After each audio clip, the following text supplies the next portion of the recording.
ಸಂಪತ್ತಿನ ದೇವತೆಯಾದ ಲಕ್ಷ್ಮೀದೇವಿಯು ಮನೆಗೆ ಬಂದು ಸ್ಥಿರವಾಗಿ ನೆಲೆಸಬೇಕೆಂದರೆ ಮನೆಯನ್ನು ಯಾವ ರೀತಿಯಾಗಿ ಶುಚಿಗೊಳಿಸಬೇಕೆಂದು ಇಂದಿನ ವಿಡಿಯೋದಲ್ಲಿ ತಿಳಿಯೋಣ. ಸಂಪತ್ತನ್ನು ಕರುಣಿಸುವ ಲಕ್ಷ್ಮೀದೇವಿಯು ಸ್ವಚ್ಛತೆ ಇದ್ದಲ್ಲಿ ಮಾತ್ರ ನೆಲೆಸುತ್ತಾಳೆ. ಅದಕ್ಕಾಗಿ ಕೆಲವು ವಸ್ತುಗಳನ್ನು ಮನೆಯಿಂದ ಹೊರಹಾಕಬೇಕು. ಇಲ್ಲದಿದ್ದರೆ ಅಂತಹ ಮನೆಗಳಿಗೆ ಲಕ್ಷ್ಮೀದೇವಿಯು ಬರುವುದಿಲ್ಲ. ಬದಲಾಗಿ ಆ ಮನೆಗಳಿಗೆ ಬಡತನ ಮತ್ತು ದಾರಿದ್ರ್ಯವು ಅಂಟಿಕೊಳ್ಳುತ್ತದೆ.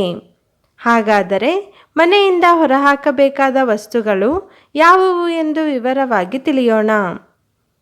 ನಿಮ್ಮ ಮನೆಯ ದೇವರ ಕೋಣೆಯಲ್ಲಿ ಭಿನ್ನವಾದ ಅಥವಾ ಮುಕ್ಕಾದ ದೇವರ ವಿಗ್ರಹಗಳನ್ನು ಇಟ್ಟಿದ್ದರೆ ಹಿಂದೆ ತೆಗೆದುಬಿಡಿ.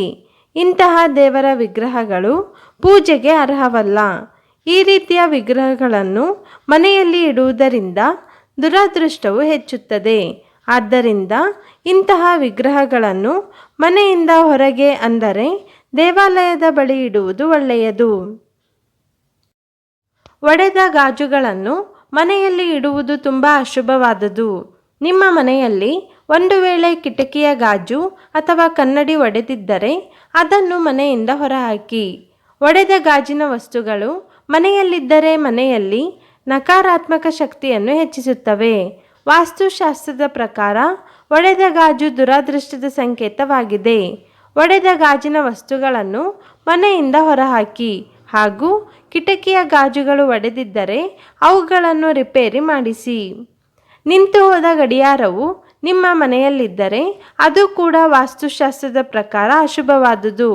ಈ ರೀತಿ ನಿಂತು ಹೋದ ಗಡಿಯಾರವನ್ನು ರಿಪೇರಿ ಮಾಡಿಸಿ, ಇಲ್ಲವೇ ಅದನ್ನು ಮನೆಯಿಂದ ಹೊರಹಾಕಿ. ಈ ನಿಂತು ಹೋದ ಗಡಿಯಾರವು ಮನೆಯ ಸಂತೋಷ ಮತ್ತು ಸಮೃದ್ಧಿಯನ್ನು ಕ್ಷೀಣಿಸುವಂತೆ ಮಾಡುತ್ತದೆ. ಅದಕ್ಕಾಗಿ ಬೇಗನೆ ಇದನ್ನು ಸರಿಪಡಿಸಿ. ಮನೆಯ ಮೇಲ್ಛಾವಣಿ ಕೊಳಕಾಗಿದ್ದರೆ ಅಂತಹ ಮನೆಗಳಲ್ಲಿ ಅನಾರೋಗ್ಯದ ಸಮಸ್ಯೆಗಳು ಹೆಚ್ಚಾಗಿ ಕಾಡುತ್ತವೆ. ಇದು ಒಳ್ಳೆಯ ಲಕ್ಷಣ ಅಲ್ಲವೇ ಅಲ್ಲ.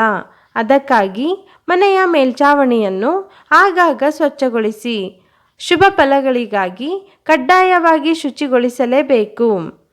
ಅನಗತ್ಯ ವಸ್ತುಗಳು ನಿಮ್ಮ ಮನೆಯಲ್ಲಿ ಇದ್ದರೆ ಅದು ಕೂಡ ಒಳ್ಳೆಯದಲ್ಲ. ನಿಮಗೆ ಬೇಕಾದ ಉಪಯೋಗಿಸುವ ವಸ್ತುಗಳನ್ನು ಮಾತ್ರ ಮನೆಯಲ್ಲಿರಿಸಿ. ಉಪಯೋಗಕ್ಕೆ ಬಾರದ ವಸ್ತುಗಳಿದ್ದರೆ ಅವುಗಳನ್ನು ಮನೆಯಿಂದ ಹೊರಹಾಕಿ. ಮನೆಯಲ್ಲಿ ಉಪಯೋಗಿಸಿದ ಬಟ್ಟೆಗಳಿದ್ದರೆ ಅವುಗಳನ್ನು ಅನಾವಶ್ಯಕವಾಗಿ ಮನೆಯಲ್ಲಿ ಇಟ್ಟುಕೊಳ್ಳುವ ಬದಲು ಅವಶ್ಯಕತೆ ಇರುವವರಿಗೆ ದಾನ ಮಾಡಿ. ಮುರಿದು ಹೋದ ಪೀಠೋಪಕರಣಗಳು ಅಂದರೆ ಕುರ್ಚಿ, ಟೇಬಲ್ಗಳು ಮುರಿದಿದ್ದರೆ ಅವುಗಳನ್ನು ಮನೆಯಲ್ಲಿರಿಸುವುದು ಒಳ್ಳೆಯದಲ್ಲ. ವಾಸ್ತುಶಾಸ್ತ್ರದ ಪ್ರಕಾರ ಈ ಮುರಿದ ಪೀಠೋಪಕರಣಗಳು ಮನೆಯ ಮೇಲೆ ಋಣಾತ್ಮಕ ಪರಿಣಾಮಗಳನ್ನು ಬೀರುತ್ತವೆ. ಅದಕ್ಕಾಗಿ ಇವುಗಳನ್ನು ಮನೆಯಿಂದ ಹೊರಹಾಕಿ. ಮನೆಯಲ್ಲಿ ಹರಿದ ಚಪ್ಪಲಿಗಳು, ಶೂಗಳು ಇದ್ದರೆ ಅವುಗಳನ್ನು ಈಗಲೇ ಮನೆಯಿಂದ ಹೊರಹಾಕಿ. ಇಲ್ಲದಿದ್ದರೆ ಮನೆಗೆ ಬಡತನ ಮತ್ತು ದಾರಿದ್ರ್ಯವು ಅಂಟಿಕೊಳ್ಳುವುದು ಗ್ಯಾರಂಟಿ. ಹೀಗೆ ಈ 8 ವಸ್ತುಗಳನ್ನು ಮನೆಯಿಂದ ಹೊರಹಾಕಿದರೆ ಮಾತ್ರ ಲಕ್ಷ್ಮೀದೇವಿಯು ನಿಮ್ಮ ಮನೆಗೆ ಬಂದು ಸ್ಥಿರವಾಗಿ ನೆಲೆಸುತ್ತಾಳೆ.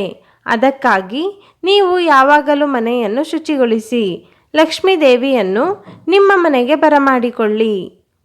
ಈ ಮಾಹಿತಿ ನಿಮಗೆ ಇಷ್ಟವಾಗಿದ್ದರೆ ಲೈಕ್ ಮಾಡಿ, ಶೇರ್ ಮಾಡಿ, ಕಮೆಂಟ್ ಮಾಡಿ ಮತ್ತು ನಮ್ಮ ಚಾನಲನ್ನು ಸಬ್ಸ್ಕ್ರೈಬ್ ಮಾಡಲು ಮರೆಯದಿರಿ.